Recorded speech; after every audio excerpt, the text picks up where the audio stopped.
അസ്സലാമു അലൈക്കും വറഹ്മത്തുള്ളാഹി. ഖുർആൻ കൊണ്ട് പടക്കണ്ടാക്കുന്ന കണ്ട് നിങ്ങൾ അത്ഭുതകരമായ കാഴ്ച.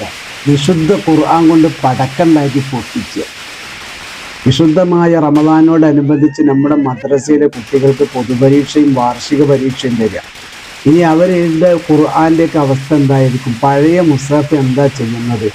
അപ്പോൾ അതിനെ സംബന്ധിച്ചുള്ള ഒരു വീഡിയോ ആണ് ഞാൻ എല്ലാവരും വളരെ ഗൗരവപൂർവ്വം ചിന്തിക്കേണ്ട ഒരു വിഷയമാണ് ഇന്ന് ഞാൻ നിങ്ങളെ മുമ്പിൽ പ്രതിപാദിക്കാൻ പോകുന്നത്. എല്ലാവരും ഇത് സ്കിപ്പ് ചെയ്യാതെ ഒന്ന് കാണട്ടോ, എല്ലാം ഇത് കേൾപ്പിക്കുകയും ചെയ്യണം. അതിൻ്റെ മുമ്പ് നമുക്ക് ഈ ഒരു വീഡിയോ ഒന്ന് കാണാം.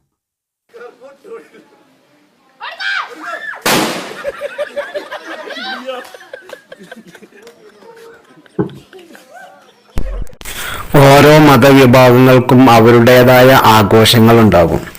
ആ ആഘോഷത്തെ അവർ ആഘോഷിക്കും. അത് പടക്കങ്ങൾ പൊട്ടിച്ച് വളരെയധികം മനോഹരമായിട്ടും സന്തോഷത്തോടും കൊണ്ടാടുന്നവരുണ്ട്. പ്രത്യേകിച്ച് നമ്മുടെ ഹൈന്ദവ സഹോദരങ്ങളൊക്കെ അവരുടെ വിഷുവിൻ്റെ അന്ന് അവർക്ക് അതൊരു വലിയൊരു ആരാധനയുടെ ഭാഗമായിട്ട് തന്നെ അതിന് കുറേ പണം ചെലവഴിച്ചുകൊണ്ട് അവർ കരിമരുന്നുകൾ വാങ്ങാറുണ്ട്. അത് അവരുടെ ഒരു ആരാധനയാണ്. നമ്മുടെ ഇന്ത്യ രാജ്യത്ത് അങ്ങനെയുള്ള പല മതക്കാരും ഉണ്ടാകും, അവരുടേതായ ആരാധനകൾ അവരനുഷ്ഠിച്ചു കൊണ്ടിരിക്കും. അതാണ് ഇന്ത്യ രാജ്യത്തിൻ്റെ ഒരു പ്രത്യേകത. എല്ലാ രാജ്യത്തെക്കാളും അഭിമാനത്തിന് ഇന്ത്യ നിൽക്കുന്നത് അത് തന്നെയാണ്. ഏത് മതവിഭാഗക്കാരും അവരുടേതായ മതത്തിൻ്റെ സ്വാതന്ത്ര്യം പോലെ ജീവിക്കാനുള്ള അവകാശമുണ്ട്. അപ്പം നമ്മുടെ ഹൈന്ദവ സഹോദരങ്ങൾ വിഷുവിന് എത്രയോ പടക്കം കരിമരുന്നുകളൊക്കെ വാങ്ങിയിട്ട് അത് ആഘോഷിക്കാറുണ്ട്. അതിൻ്റെ ഭാഗമാണ് അവരുടെ രസകരമായ ഒരു കാഴ്ചയാണ് ഈ കണ്ടത്. പക്ഷേ നമ്മുടെ പെരുന്നാളിനും ഇങ്ങനെ ചെറിയ കുട്ടികളൊക്കെ പടക്കം പൊട്ടിക്കാറുണ്ട്.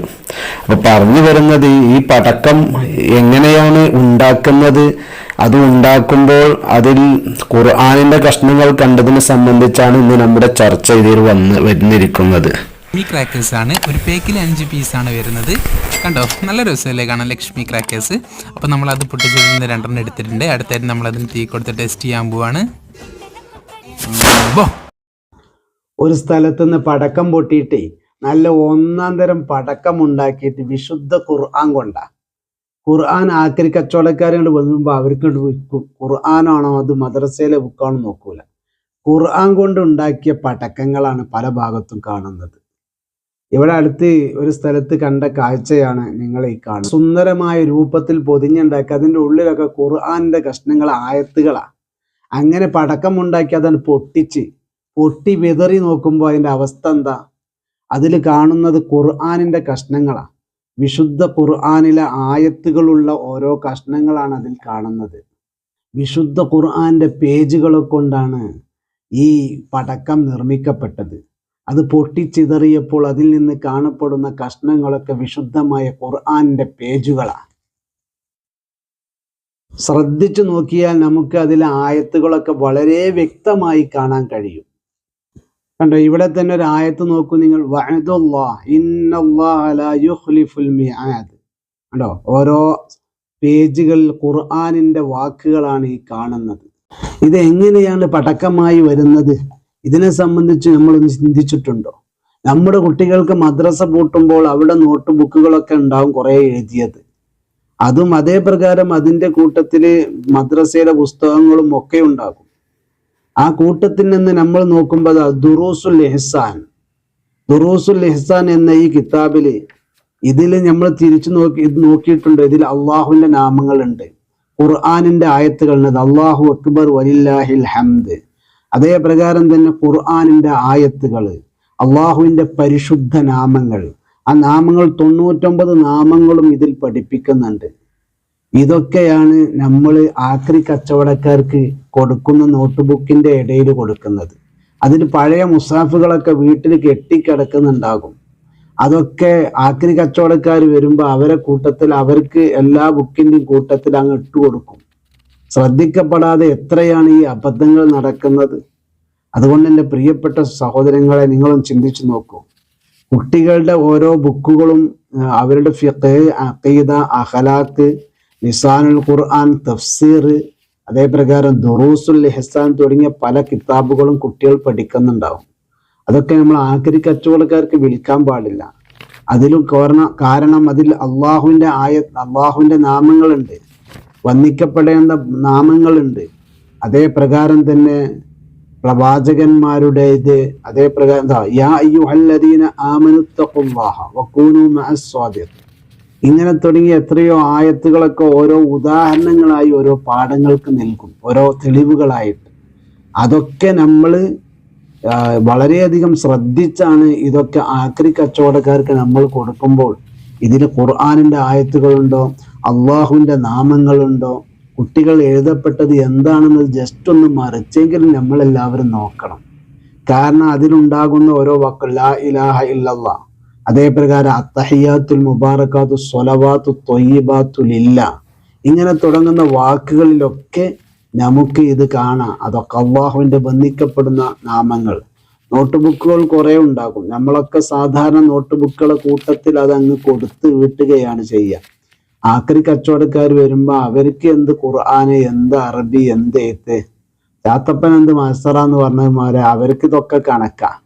അവർക്ക് ഈ എഴുത്തൊന്നും അത് ഖുർആനാണോ അല്ലെങ്കിൽ അറബിയിലെ വന്ദിക്കപ്പെടുന്ന വാക്കുകളാണ് വായിക്കാനൊന്നും അവർക്കറിയില്ല. കോയമ്പത്തൂരിൽ നിന്നൊക്കെ വരുന്ന അണ്ണാച്ചികളൊക്കെ ആയിരിക്കും ഏറും നമ്മുടെ ഉമ്മമാരുടെ അടുക്കള ഭാഗത്തേക്ക് വന്നിട്ട് ഇങ്ങനെ പഴയതുണ്ടോ എന്ന് ചോദിച്ച് നടക്കരുത്.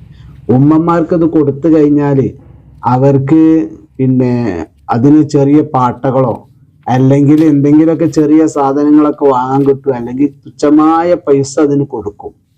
50 ഉറുപ്യ, 30 ഉറുപ്യ, 100 ഉറുപ്യ വരെ കൊടുക്കും. ഇങ്ങനെ ഓരോ ഇതിലും കുട്ടികൾ പഠിക്കപ്പെടുന്ന താരീഖ് പോലത്തെ ഇങ്ങനത്തെ ബുക്കുകളൊക്കെ ഉണ്ടാവും. താരീഖിൽ കുറെ ഖലീഫമാരെ പേര്, അബൂബക്കർ സിദ്ദീഖ് റളിയല്ലാഹുവിന്റെ പേര്, പിന്നെ സിദ്ദീഖ് റളിയല്ലാഹു അൻഹു, ഉമറുൽ ഫാറൂഖ്, അലിയുൽ മുർത്തദ, അങ്ങനെ ബഹുമാനിക്കപ്പെടുന്ന മഹാന്മാര് റളിയല്ലാഹു അൻഹു എന്നുള്ള അള്ളാഹുവിന്റെ നാമം കൂട്ടി എഴുതപ്പെട്ടതായിരിക്കുന്ന തെർലിയത്തിന്റെ വാചകങ്ങള്, അത്തഹിയാത്ത്, അതേ പ്രകാരം സ്വലാത്ത് തുടങ്ങി അനവധി സംഗതികളാണ് ഈ നോട്ട് ബുക്കിലും അതേ പ്രകാരം ബുക്കുകളിലൊക്കെ ഉണ്ടാകുക. വന്ദിക്കപ്പെടുന്ന സംഗതികളെ നമ്മൾ വളരെയധികം ശ്രദ്ധിക്കപ്പെടേണ്ടതുണ്ട്. അള്ളാഹു ബഹുമാനിച്ചതിനെ ബഹുമാനിക്കുക എന്നുള്ളത് ഒരു ഈമാനിൽപ്പെട്ടൊരു സംഗതിയാണ് എന്ന് നമ്മൾ മനസ്സിലാക്കണം. അള്ളാഹു താല നിന്ദിച്ചതിനെ നിന്ദിക്കലും അള്ളാഹു ബഹുമാനിച്ചതിനെ ബഹുമാനിക്കുകയും വേണം. അള്ളാഹുവിന്റെ നാമങ്ങൾ വന്ദിക്കപ്പെടുന്ന നാമങ്ങളൊക്കെ വളരെയധികം ശ്രദ്ധിക്കപ്പെടേണ്ട ഒരു സംഗതിയാണ് എന്ന് എല്ലാവരും ശ്രദ്ധിക്കണം. അതുകൊണ്ട് തന്നെ നമ്മുടെ മക്കളെ ഈ വിശുദ്ധമായ റമദാനോടനുബന്ധിച്ച് സഹബാ മാസത്തിലാണ് ഇപ്പോൾ നമ്മളുള്ളത്. ഈ സഹബാ മാസം കഴിഞ്ഞാൽ ഇൻഷാ അള്ളാഹ് മദ്രസപ്പം തന്നെ പരീക്ഷയായി, പൊതുപരീക്ഷയായി, ഇനി കൊല്ല പരീക്ഷയ്ക്ക് അടുക്കാണ്. അതോടുകൂടെ കുട്ടികളുടെ ബുക്കുകളുടെ അവസ്ഥ എന്തായിരിക്കും? അവരത് എവിടെയെങ്കിലൊക്കെ വലിച്ചെറിയുന്നൊരവസ്ഥയാണ് ചില കുട്ടികളുടേത്. പരീക്ഷ കഴിഞ്ഞു പോയാൽ തന്നെ മദ്രസയുടെ പുറത്തു ഭാഗത്ത് നിൽക്കുന്ന ടേബിളിലും അതേ പ്രകാരം ഡെസ്കിലൊക്കെ കുറേ കുട്ടികളെ ബുക്ക് കാണാം. അത് പിന്നീട് അവർ നെവർമൈൻഡ് ചെയ്ത് അത് ഒഴിവാക്കുകയാണ് ചെയ്യുന്നത്. അങ്ങനെ മദ്രസകളൊക്കെ പൂട്ടിപ്പോയാൽ പിന്നീട് മറ്റുള്ള സംസ്ഥാനക്കാരൊക്കെ ഇവിടെ വന്നിട്ട് കാണുന്ന ബുക്കുകളൊക്കെ പൊറുക്കി പോകും. അവർക്ക് ഇത് അറബിയാണ്, ഖുർആനാണ് എന്നുള്ളൊന്നുമല്ല, അവർക്ക് ബുക്കാണ്, അവർക്ക് ഇത് വിറ്റാൽ കാശ് കിട്ടും. അപ്പൊ അതിൽ പഴയ ഖുർആനുകളൊക്കെ ഉണ്ടാകും. ആ ഖുർആനുകളൊക്കെ അവരെടുത്ത് കൊണ്ടുപോയിട്ട് ഇങ്ങനെ പടക്കത്തിന് ഉപയോഗിക്കുകയാണ്. അത് വിൽക്കപ്പെടുമ്പോൾ ഈ കടലാസുകളൊക്കെ ഏറും പഴയ കടലാസുകൾ പടക്ക നിർമ്മാണശാലയിലേക്കാണ് പോകുന്നത്. അതുകൊണ്ട് വിശുദ്ധ ഖുർആൻ പഴയതുണ്ടെങ്കിൽ നമ്മൾ എന്താ ചെയ്യേണ്ടത്? അത് ഭദ്രമായി സൂക്ഷിക്കാനും കഴിയുന്നില്ലെങ്കിൽ അതിനെ കഴുകിക്കളഞ്ഞാൽ അക്ഷരങ്ങൾ പോവുകയില്ല. അങ്ങനെ പോവുകയാണെങ്കിൽ ആ വെള്ളം കഴുകിക്കളഞ്ഞ് വെള്ളം ശുദ്ധമായ സ്ഥലത്ത് ഒഴിച്ചാൽ മതിയായിരുന്നു. പക്ഷെ അതിനൊന്നും കഴിയില്ലെങ്കിൽ ശുദ്ധമായ സ്ഥലത്ത് വെച്ച് അത് നല്ല നിലക്ക് കത്തിച്ചിട്ട് പഴയ മുസ്ഹഫുകൾ, ദ്രവിച്ച മുസ്ഹഫുകൾ കത്തിച്ച് അതിൻ്റെ എഴുത്തുകളൊക്കെ പോയിട്ട് പിന്നീട് അത് വെണ്ണീറിന്റെ ഹുക്കമാണല്ലോ, ആ വെണ്ണീർ എടുത്തിട്ട് ശുദ്ധമായി ഒഴുകുന്ന വെള്ളത്തിലോ അല്ലെങ്കിൽ ശുദ്ധമായ സ്ഥലത്ത് എവിടെയെങ്കിലും അല്ലെങ്കിൽ നല്ലൊരു കുയ്യെടുത്ത് മറവ് ചെയ്യുകയോ അങ്ങനെ എന്തേ ചെയ്യുക എന്നല്ലാതെ അവിടെയും ഇവിടെയും വലിച്ചെറിയുന്ന ഒരു അവസ്ഥ നമ്മിൽ ഉണ്ടാകരുത്. അതുകൊണ്ട് തന്നെ തഅലീമുമ അല്ലമല്ലാഹ്, അള്ളാഹ് ബഹുമാനിച്ചതിനെ ബഹുമാനിക്കലും തഹ്ഖീറുമാ അഖറല്ലാഹ്, അള്ളാഹ് നിന്ദിച്ചതിനെ നിന്ദിക്കലും അതൊരു മുഅ്മിനിന്റെ വിശ്വാസത്തിന്റെ ഭാഗമാണ്. ആ കാര്യം എല്ലാവരും ശ്രദ്ധിക്കണം എന്നാണ് ഈ സന്ദർഭത്തിൽ പറയാനുള്ളത്. അല്ലാഹു റബ്ബുൽ ഇസ്സത്ത് നമുക്കൊക്കെ ഈ ബോധം നൽകി അനുഗ്രഹിക്കട്ടെ. അല്ലാഹു തആല എല്ലാ അപകട മുസീബത്തുകളെ തൊട്ട് നമ്മെ കാക്കട്ടെ. അസ്സലാമു അലൈക്കും വറഹ്മത്തുള്ളാഹി.